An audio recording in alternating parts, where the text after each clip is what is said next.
So let's get started. My name is Paul Wolf. I serve as president of the New York Coalition for Open Government. We are a nonprofit, nonpartisan organization dedicated to addressing transparency in government issues. We've done a series of reports of the past few years, which seems to be kind of a broken record, just documenting time after time where the law is not being complied with here in New York. Just some examples. Typically what we do is we pick 20 municipalities to take a look at, either at the city, county, village, or school boards.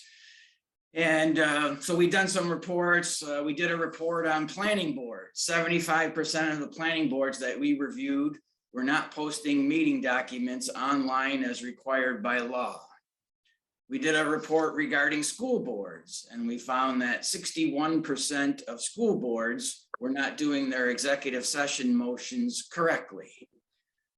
Our most recent report was regarding County Board of Elections, and we did a FOIL request to different County Board of Elections at the same time and track compliance. And 53% of them did not comply with the law regarding freedom of information. So it's a continuing problem as far as getting compliance with the law. In New York, the only way the law is enforced is if you, as a private person or a nonprofit organization, go hire an attorney, which costs a lot of money and time. And it's just a difficult way to no other agency is responsible for compliance with the law in New York State. No one monitors compliance other than our organization. We're the only organization that on a regular basis is issuing reports monitoring compliance. And every report we do, the compliance is pretty poor. So this week is Sunshine Week, which people are probably familiar with. We're all across the country. We celebrate the importance of a free press and an open government.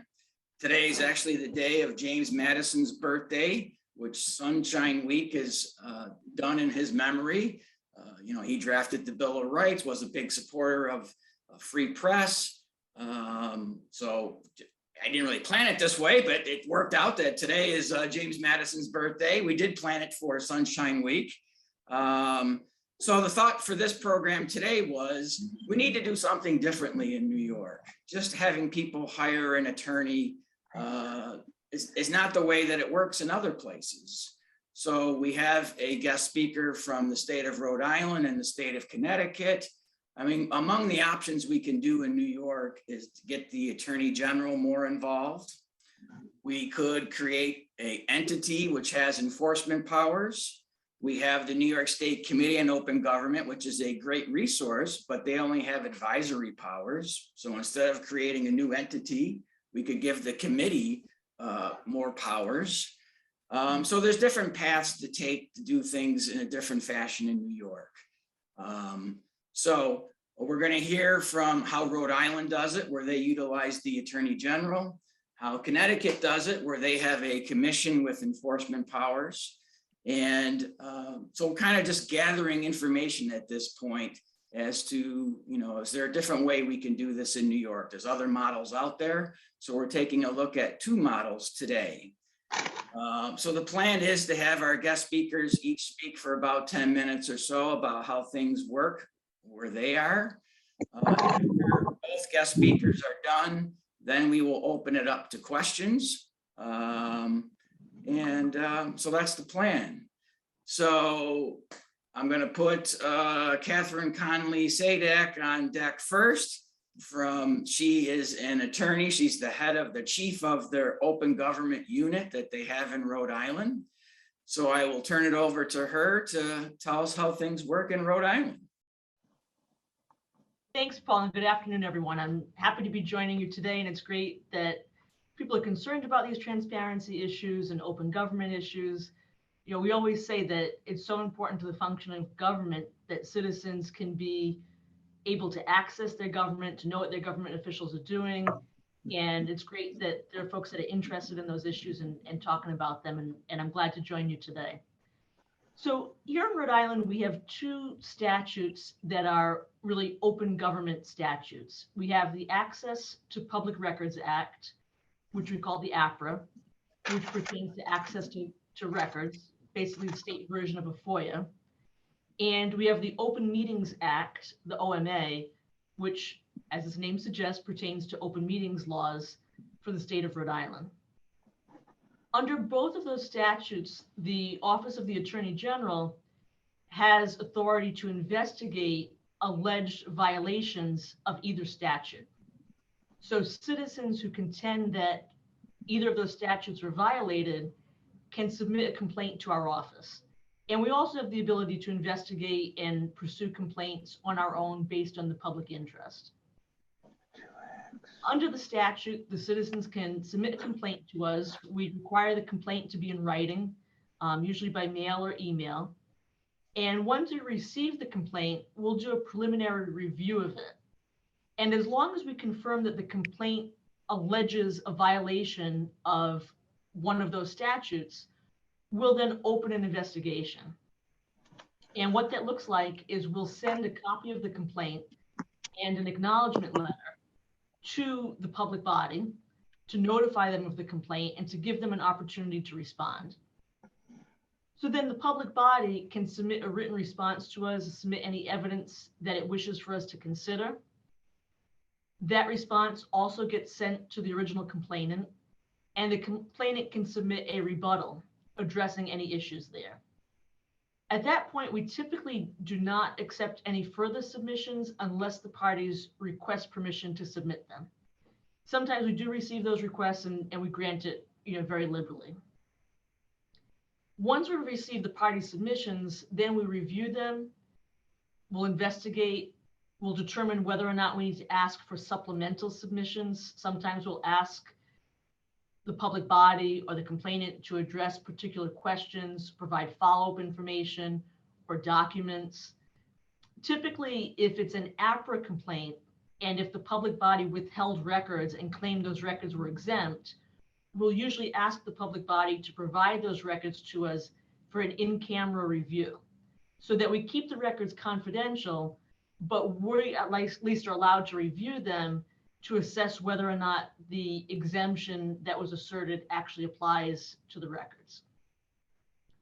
Once we complete that process, we'll issue a written finding that sets forth what the allegation was, summarizes the arguments we received from the parties, analyzes them under the relevant law, and then determines whether or not we believe that the statute was violated.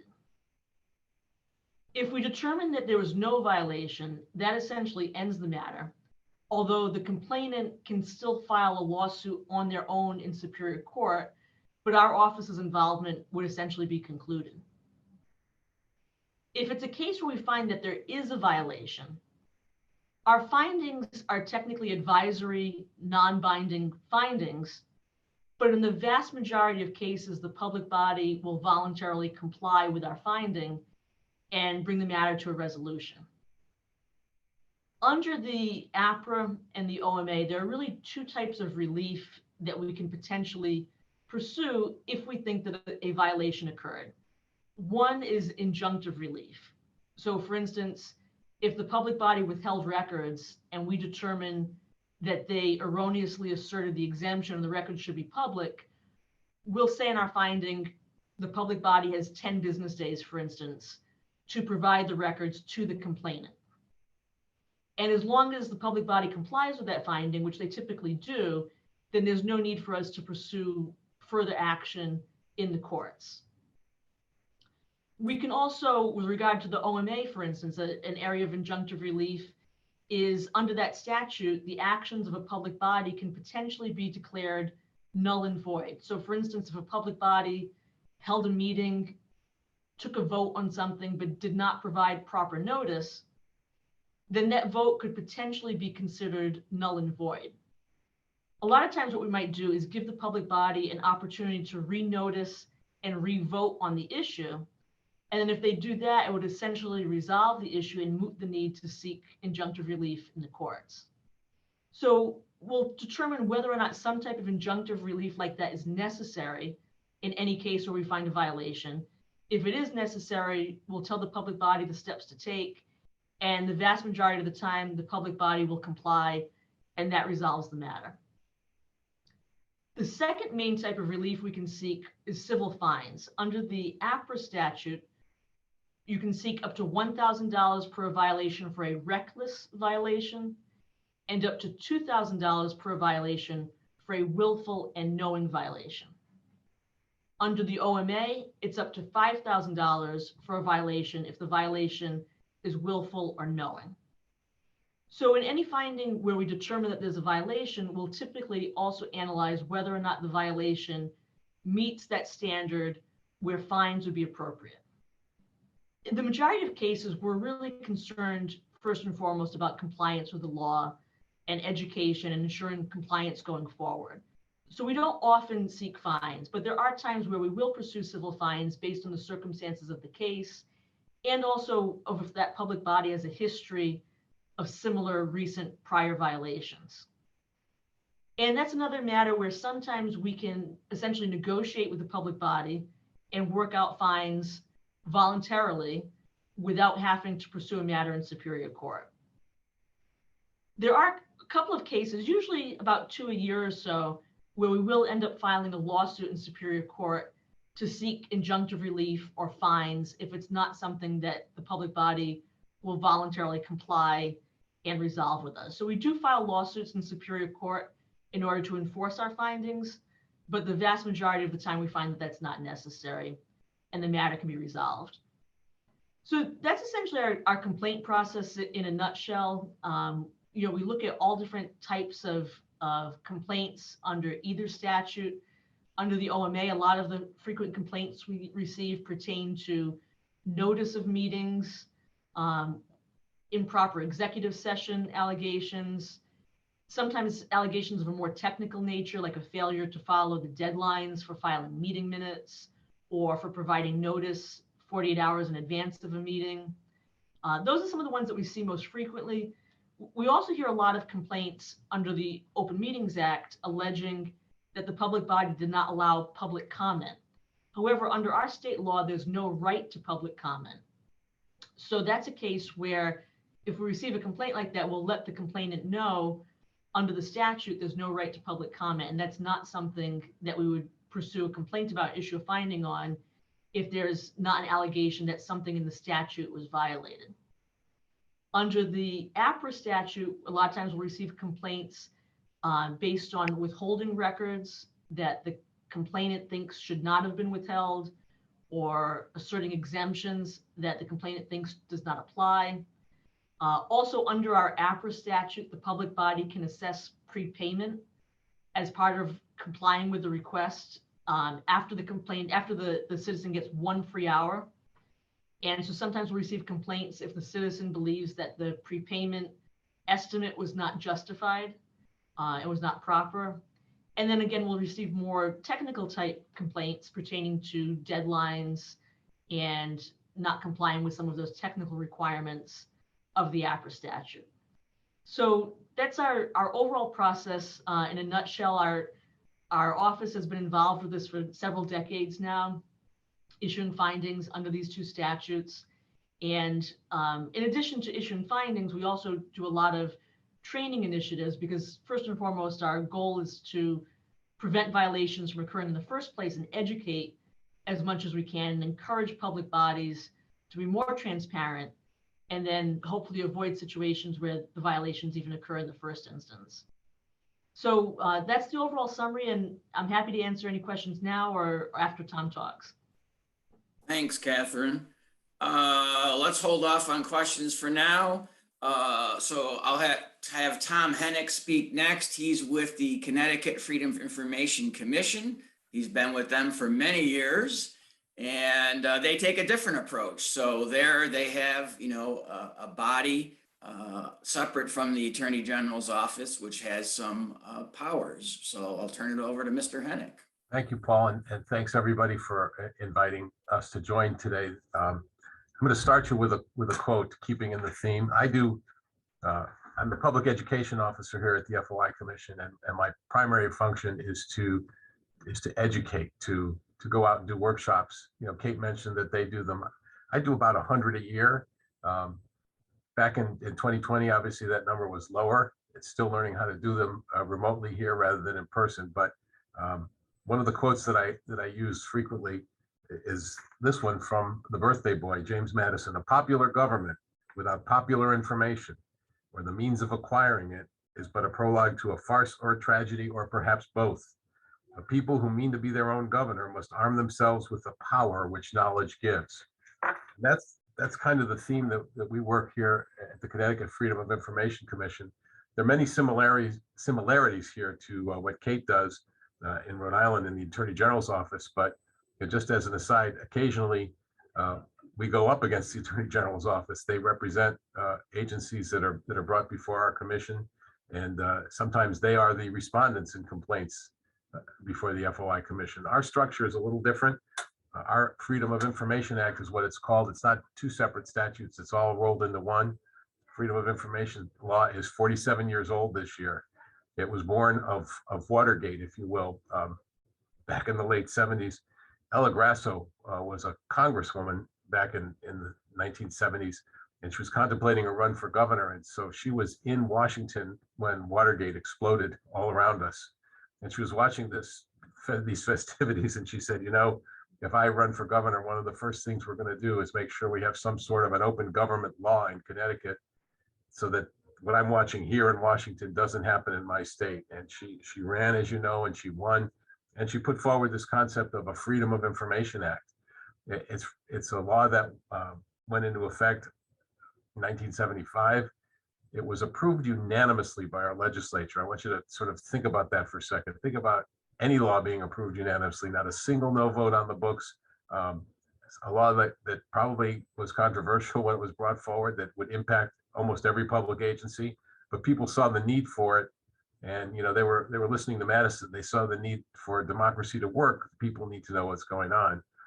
What the law did was it created the Freedom of Information Commission as a separate entity, not part of any governmental entity, but still a state agency that has control over access to meetings and access to records. And so what the law does, it guarantees all people that right. So if they believe that the meeting, there's been a violation, that they haven't been given access to a meeting, or that they've asked for records that they've been denied, they can file a complaint against the public agency with the FOI Commission. We field between 700 and 800 complaints a year from citizens, ranging from inmates to reporters to citizens. Unfortunately, I suspect many of you have seen this. Some folks have taken to using our law as a weapon. One of the reasons for that is one of the good things about the law, ironically, is in that you don't need an attorney to come before the FOI Commission. If worse comes to worse and you need to go to a hearing, you can represent yourself. No attorney is required. You present your side of the story. The public agency presents its side of the story, and the hearing officer digests all the information and writes a report. But the law makes sure, as best it can, that public agencies do their work in public. It requires public agencies to notice their meetings at least 24 hours in advance, to make sure that their meetings are open to the public, and to make sure that there are minutes of the meetings when the meetings are done. There are some carve-outs for executive sessions. Kate mentioned executive session complaints. We get those fairly frequently too. They went in improperly, they didn't do it. There's 5 specific reasons for an executive session in Connecticut, and if you stray beyond that on a board, you can get called on it. We don't do investigations. I heard that word from Rhode Island.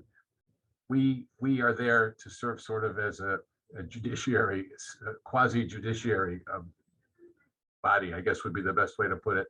If people believe that they've been denied the access, they come before us. And the complaints run the gamut. It's pretty interesting. We have complaints about people who, don't like the noise that chickens are making in somebody's backyard, and they were looking for records. And then we get involved with, heavy duty murder cases. We were heavily involved when there were FOI requests made about the Sandy Hook shootings back in 2012. the state was reluctant to release some records, but they weren't withholding them for proper reasons. And ultimately, that case was decided in court, and the courts upheld our ruling. The process is this: if you believe you've been denied access either to a meeting or to records, you file a complaint with the FOI Commission within 30 days of the alleged violation. And again, there's no form. It's not a formal process. You write to us. We need the complaint in writing. You outline what the alleged violation was, when you think it happened, and then you give us contact information, and we review it. Legal staff reviews it to make sure we have jurisdiction. And again, sometimes because this law has such a big tent in Connecticut, we'll get complaints, for instance, from someone who wasn't allowed to go to a Little League board meeting. You know, they think that it covers all entities. Well, no, that's not a public agency. The law only applies to public agencies, so we would have to kick that one out. So we review it, we make sure we have jurisdiction, and then we docket it. We put, you know, documentation goes out to both parties. And at that time, we assign an ombudsman. I say that's a fancy name for mediator. We try to mediate all complaints. If we had to hear between 700 and 800 complaints a year, it would be a physical impossibility. We only have a staff of 16, and right now we only have 4 attorneys hearing those cases. So you know, we're down a couple. We usually have 6 or 7, but right now, so hearing all those cases would be impossible. We try to bring the parties together. We try to say, look, let's be reasonable here. Let's see if we can make something work so that we don't have to go to a hearing. But if mediation fails, you go to a hearing. Again, no attorney needed. You present your side of the story. The other side presents its side of the story. The hearing officer takes in all the information, looks at it, maybe takes some records in camera to review them. When it's a records dispute, police department, for instance, cites an exemption. The hearing officer will ask to see the records in camera to see if the exemption is being properly applied or not. Hearing officer does his or her work and then writes a proposed final decision. That decision goes to our commission. Commission has twice monthly meetings where it reviews the proposed final decisions, goes over them. At a commission hearing, you can have 10 minutes of argument, not presenting any new information necessarily, but you're allowed to, you know, sort of dispute or support the hearing officer's report. Once that's concluded, the commission votes it up or down and says, okay, here we go. This is what you should do. And the commission has powers similar to what Kate was describing from Rhode Island. It could issue a civil penalty of anywhere from $20 to $1,000. It can also declare null and void something that happens at a meeting. It can subject the person to a training session by yours truly. We order them to have training because they don't know what they're doing. That happens once in a while. For the most part, though, our commission tends not to be punitive. It tends to just want to make sure that the access is guaranteed, that people are allowed to have the records that they should have, that they're given the access to the meetings that you know they should have. We again tend not to be punitive, but we issue a decision. And if you don't like a Freedom of Information Commission decision, you can appeal it all the way to the state Supreme Court. So it's final unless it's appealed. Now, you know, we get, I'd say, you know, maybe 5 or 6 cases appealed a year. So our percentage is pretty good. And, you know, the law has a lot of areas that are open to interpretation. So we don't win all the time. I wish we did. Sometimes we think the courts issue some horrid decisions. One last year that sticks in my craw is one where a group that, in our mind, clearly had a meeting, but it wasn't they claimed that they weren't a formal subcommittee. Subcommittees are covered as well as the full public agencies in Connecticut. And they claimed they weren't a full, proper public agency. And we ruled against them.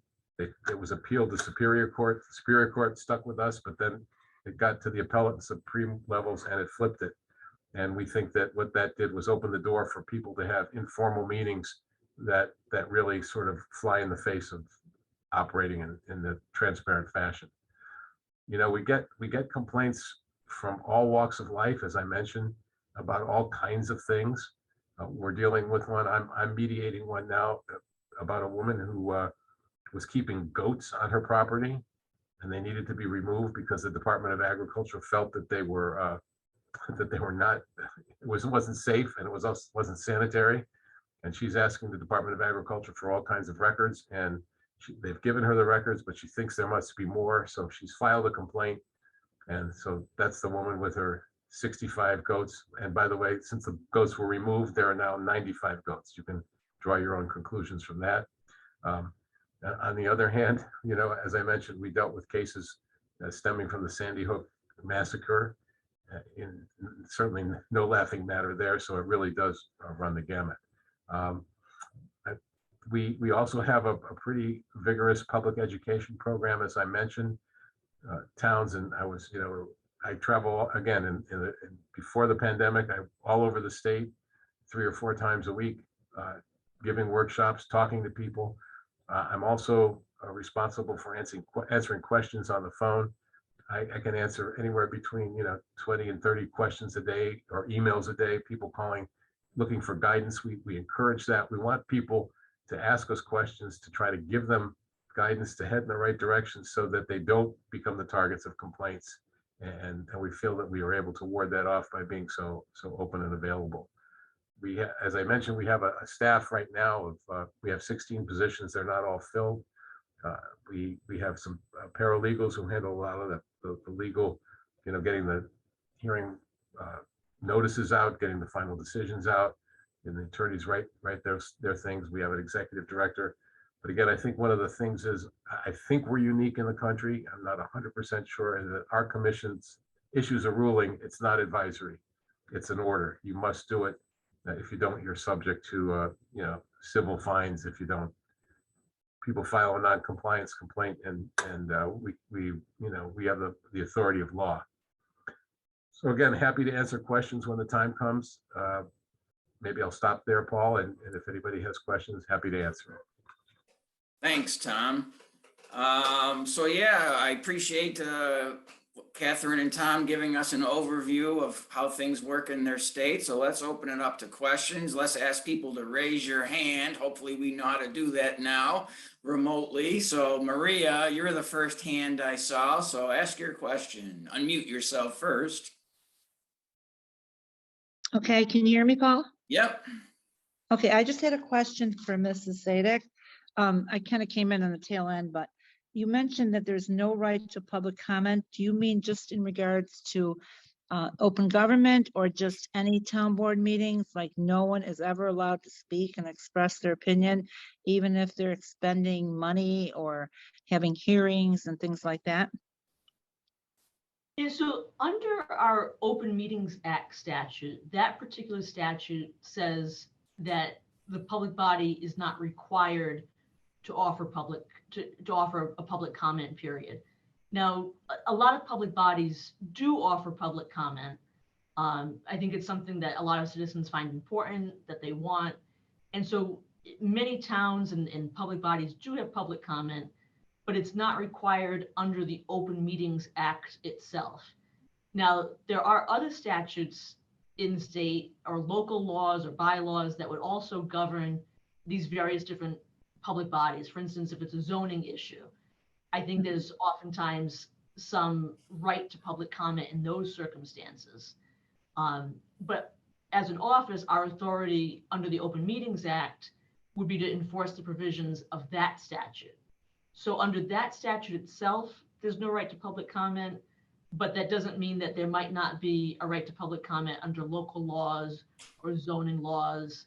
And like I said, many public bodies recognize the importance of it and will offer it, even though it's not required.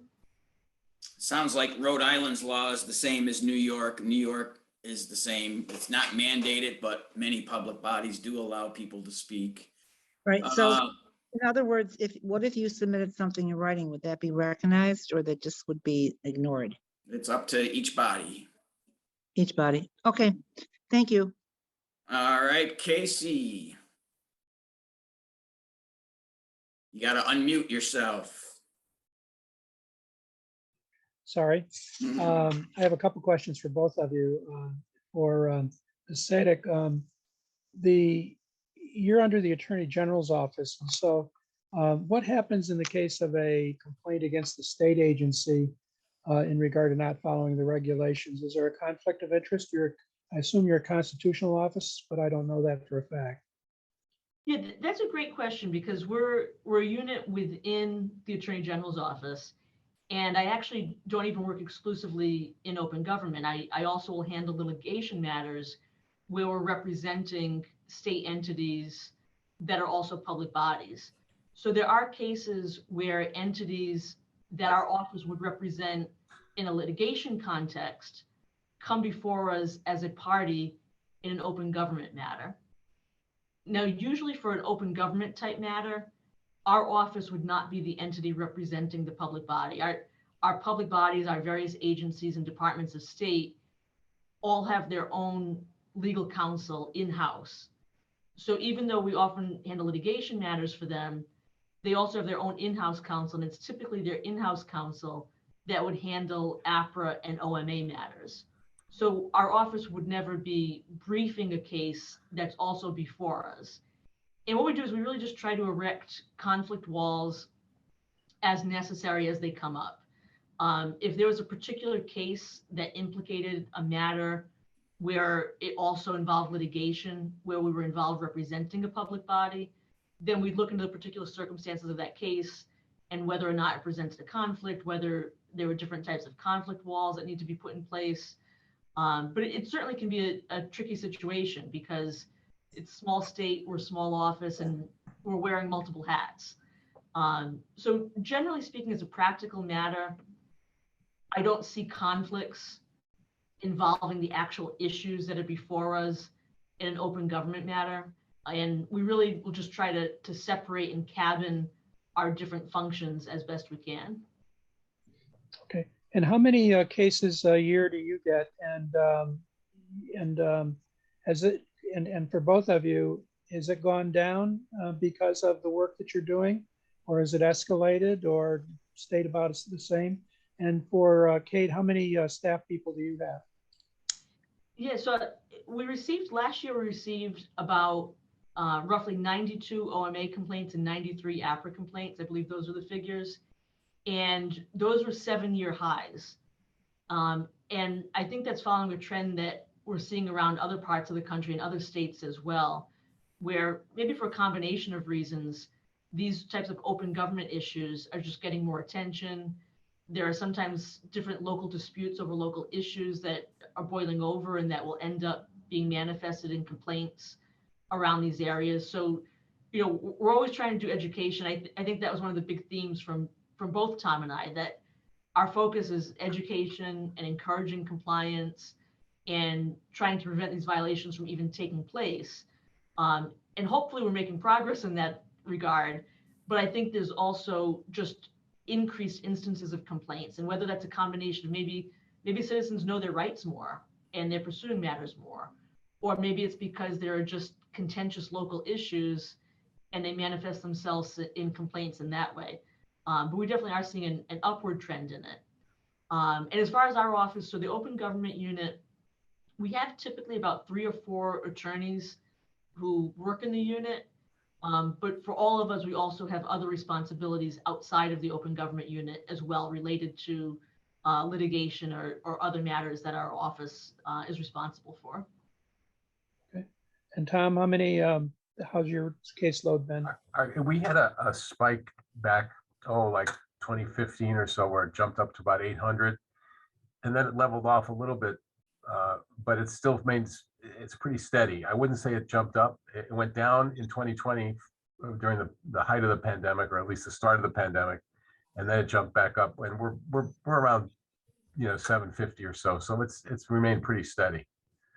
And just to piggyback on what Maria's question, our situation with public speaking is the same. It's not required by our law. Most boards, most commissions allow it, but the boards have control as to who speaks and when they speak. And as far as submitting something in writing to a board, many people do that as well, especially when the meetings were virtual. There's no requirement that it be read, but it's clearly a public record, and anybody can see it or post it or do anything they need to do with it. All right, Casey, are you done? Yes, I'm fine now. Michelle, you have a question? Yes, first of all, thank you for our speakers for participating. And I have kind of a two-part question for both of you. How do you feel that your position is unique nationally? And then what authority are you lacking that you wish you possessed? Tom, we'll let you go first. Okay. I think I mentioned that I think we are the only state that has a commission with the authority to make rulings, not inside, independent agency. So I think that that's somewhat unique. People do call us and ask us both nationally and internationally for the models. Our executive director has gone to other countries to show them how it's done here. One of the problems, of course, is finance. People look at the model and they say, gee, that's great. And then they see that there's a cost involved because it's not embedded in another office. It's a separate entity. And some people just don't think that they have the political capital, if you will, to get the capital to get it done properly. The second part of the question, Michelle, you want to just repeat that second part? Yes. What authority are you lacking that you wished you Right. possessed? We, again, some of that goes to fiscal. We feel that sometimes people, we got something a couple of years ago when the governor's office tried to sort of short circuit our budget. And we have a provision in our law now that says that our budget needs to be passed through onto the legislature, that the legislature can approve it. So we've got a little more power in that regard than we used to.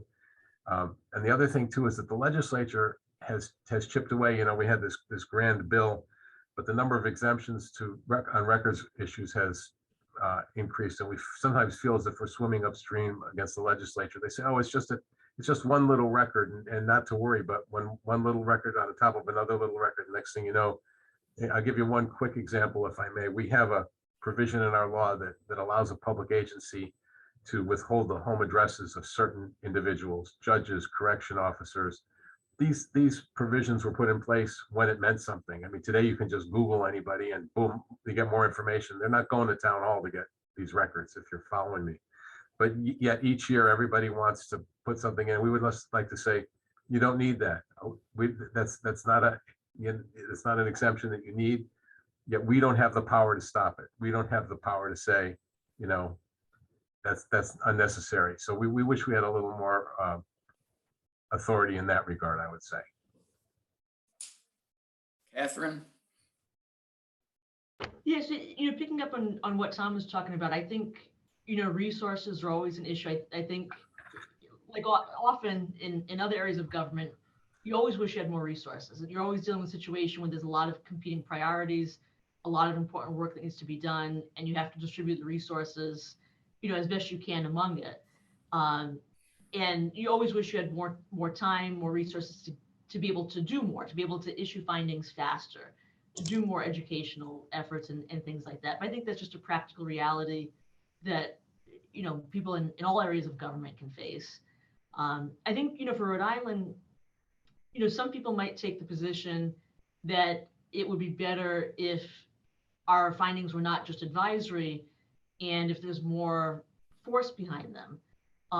Although I also think that as a practical matter, because we achieve compliance voluntarily from the public body in the vast majority of circumstances, I'm not sure that would really make a practical difference, because it's very rare that we need to take that next step of going to the Superior Court to enforce our findings. And essentially, it sounds like, I think even under Tom's rubric, where you can still end up in litigation because a party could still challenge or appeal the finding in a sense, and you're in front of a court either way. So I think that's, for any state that's thinking about enacting laws like this, I think that's an issue that's worth thinking about, is whether or not the body's authority is advisory or more concrete. But at least with how it's worked out for us in Rhode Island, because of the compliance by the public bodies who don't want to be sued, I don't think there's that much of a practical difference for us. I think, as far as nationwide, I think, every state is a little bit unique. But from my conversations with colleagues around the country, I think a lot of the issues, a lot of the core principles of the statutes and the types of complaints and concerns that citizens have, I'm always surprised by how similar it is, no matter where you are in the country, that it's a lot of the same concerns and issues and priorities of offices like ours. Anything else, Michelle? No, just again, thank you to our guests for their time. We appreciate it. Any other questions? Quiet group today. Scott, you have a question. Gotta Yeah, unmute.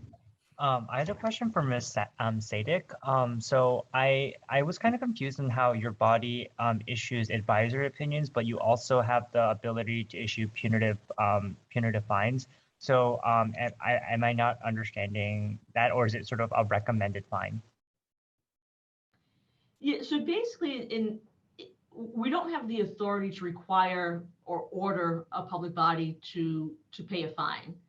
But what we can do is if we find a violation and if we think that a fine is appropriate, we can go to the public body and say, look, we think this fine's appropriate. We're going to file a lawsuit and ask the court to order you to pay this fine, or you can negotiate with us and enter a settlement where you voluntarily agree to pay a fine. And what will happen a lot of times, first of all, is if they negotiate, they avoid having to pay attorney's fees. Both attorney's fees for their own attorney, and under our APRA statute, we can also seek attorney's fees for our work. So there's an incentive for public bodies to negotiate and to avoid attorney's fees. And typically, with any negotiation, the fine they would pay if they negotiate and do it voluntarily is likely going to end up being less than if we have to go to court and file a lawsuit and ask the court to order them to pay the fine. So, similar with how our injunctive relief works, we don't technically have the power to order it, but in most cases, the public body has an incentive to voluntarily comply. And that's what we see is that, they typically will voluntarily comply. Thank you. Sonia, you have a question? You gotta unmute yourself. Ms. Sadeck and Mr. Hennig, appreciate it. I came in late, so maybe you've already this. How did it trigger that Rhode Island has someone who's advocating on foil?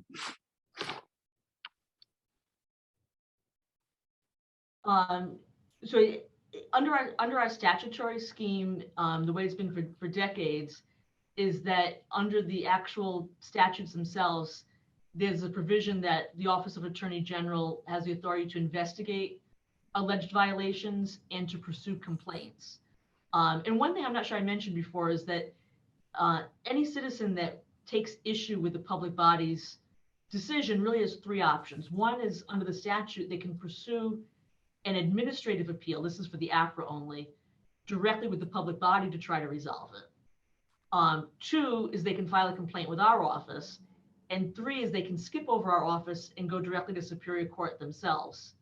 So a lot of times citizens will file a complaint with our office because, especially if they're not represented by counsel, it's a more informal, oftentimes faster way and simpler way to resolve something. But under the statute, the citizens would have the option to do any of those things. I know you represent Rhode Island, and I'm wondering if New York, if we have that in our statutes, maybe it's a basic item that would be in a state's laws, statutes. Can you respond to that question?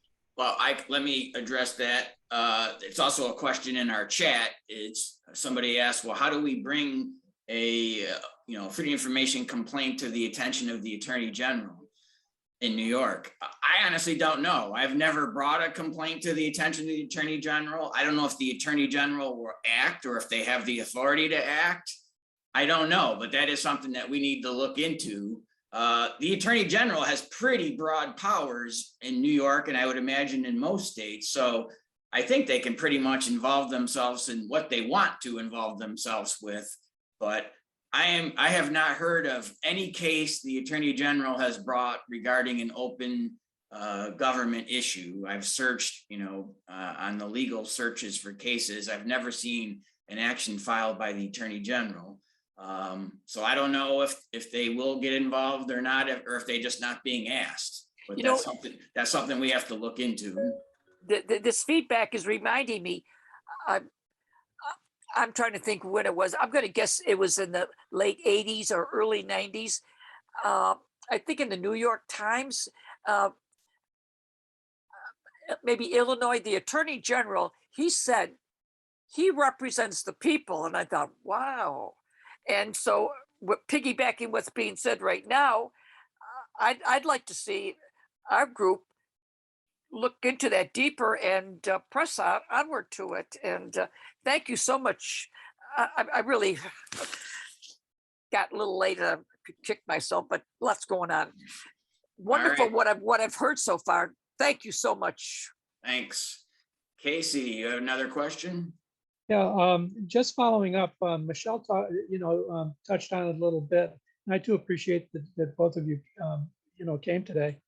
But are there any changes that you'd if you had druthers? You talked about funding and it was touched on in regard to having some power over legislation that isn't needed and all that. Are there any other things that if you were basically writing this law again, if you were writing it and we're doing it all over again, that you would change? Or are there any recommendations that your bodies are making to the legislatures for changes at this point? Well, I'll take a shot at that. I think I alluded to it. This isn't necessarily, all in favor of transparency, but what's happened is that some people have begun to abuse our process for reasons that are not, shall we say, altruistic, that are not, in the spirit of good government. And I wish we had a little bit more power. I think our commission should be given the ability to recognize that and eliminate them from our process. What's happening is that people who have legitimate claims are having to wait in line behind people who have claims that are less legitimate. And I wish we had more authority to make those decisions without having to sort of put them in the pipeline, to be able to kick them out and to show that, legitimate concerns about open government are what we're about. These people who are using it for political gain and things like that are really clogging up the work, especially since we don't have an abundance of staff to deal with it. And I think from our office's perspective, there's so many policy decisions that go into these statutes. And a lot of times it's legitimate, valid, competing interests. You want more transparency, you want more public access, but you also recognize legitimate circumstances where there's a reason that something should be withheld or not disclosed or discussed in private.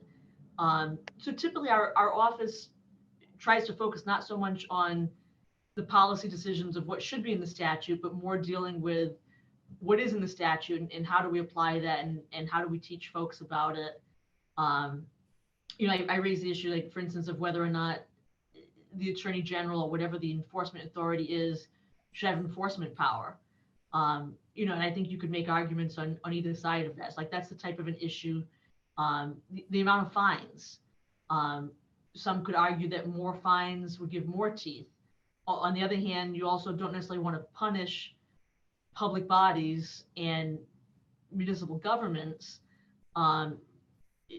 in a way that could end up hurting the citizens of those municipal governments.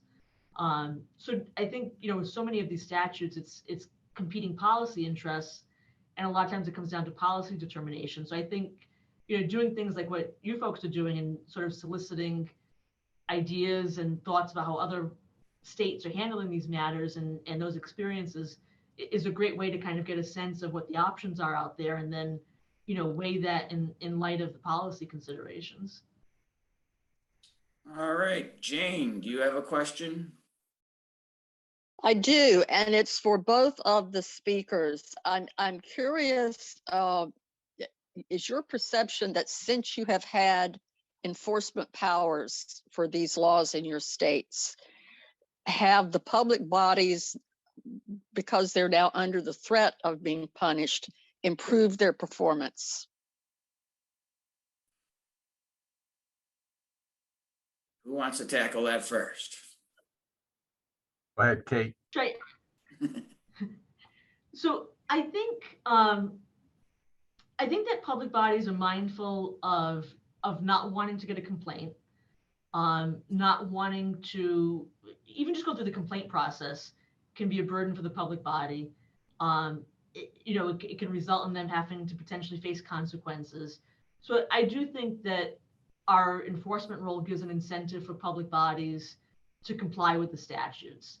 I also see that a lot of times when we see violations, it's oftentimes not something that I think is intentional, but rather something that comes out of the public body simply not understanding what the law requires, or making a good faith judgment call that we end up deciding we think was incorrect. So I think a lot of these cases, it's needing education and also just making good faith judgment calls that might end up being wrong. I don't think a lot of public bodies are going out intending to violate the law. And I've heard stories of other states where public bodies are very lax about responding to these requests or complying with the law. And I don't think we see that here. I think in Rhode Island, public bodies care about complying with the law, but that You're doesn't lucky. mean that Sorry, didn't mean to interrupt, but you are lucky. yeah. Any No, I'm all comment? set, Tom.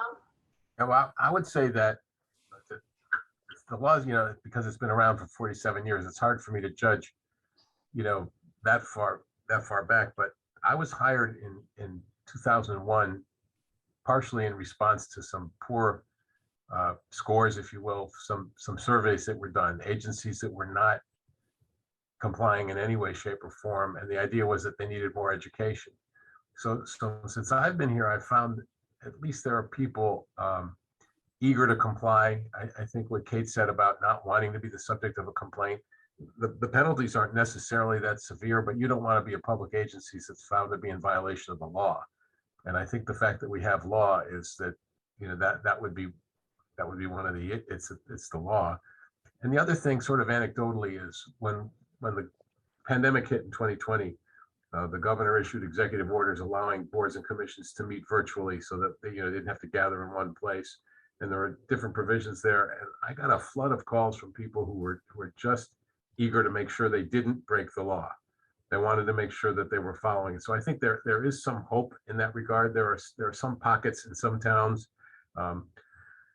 Some law enforcement agencies just don't want to give anything out. So it's a battle that will never end, I'm afraid. But I have seen positive signs that once people realize that it is the law, they don't want to violate it. They don't want to be seen as people scofflaws, if you will.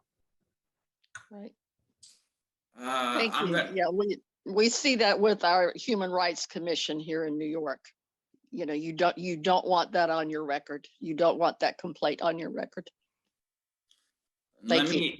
Let me ask the last question, because we're getting close to an hour here. Just as an attorney in New York, one of the frustrations is when people do file a lawsuit, it's very difficult to get the court to award attorney fees. And I don't know how it is in Connecticut and Rhode Island. Do you see judges on a regular basis awarding attorney fees when a citizen is successful in an open government lawsuit? In New York, I know there was a study done, and I think it was like maybe 20-25% at best. So I don't know how it is in your state. Yeah, I'm not privy to that kind of information, Paul, because our law does not include accommodation for attorney's fees. So I haven't seen it. It may occur in other instances, but not in an FOI issue. Okay. How about Rhode Island? But I typically wouldn't see that either. I think we also have a pretty small sample size because for the most part, the complaints get resolved through our office's process, and the attorney's fees issue doesn't even arise. It's pretty infrequently that either a citizen or our office will end up going to state court. So I think there have been instances where the court has ordered fees, but I don't think I have enough data to, make global assessments of how often or how likely that is. Sure. Well, I want to wrap things up here and thank our speakers for coming. In the email reminder that I sent out to everyone, I attached the link to the Rhode Island Attorney General's page and to the Connecticut Freedom of Information Commission page. So if people want to look around on their websites for more information, you can. But thank you so much. I mean, for coming today. This doesn't, affect you at all in your state. It's just you sharing your knowledge with us, and we appreciate you taking your time to do that. So I'm going to end it here, and we will put this recording up on our YouTube page. And if anybody wants a copy of it, you can shoot me an email as well. So thanks again, and we'll end it here, and hope to be in touch with everyone again in the future. Thank you, Paul. Happy to participate. You. Thanks. Thank you. Nice Again, talking with all thank of you so much to our guests. We really appreciate your time. Happy to do it. Thank you.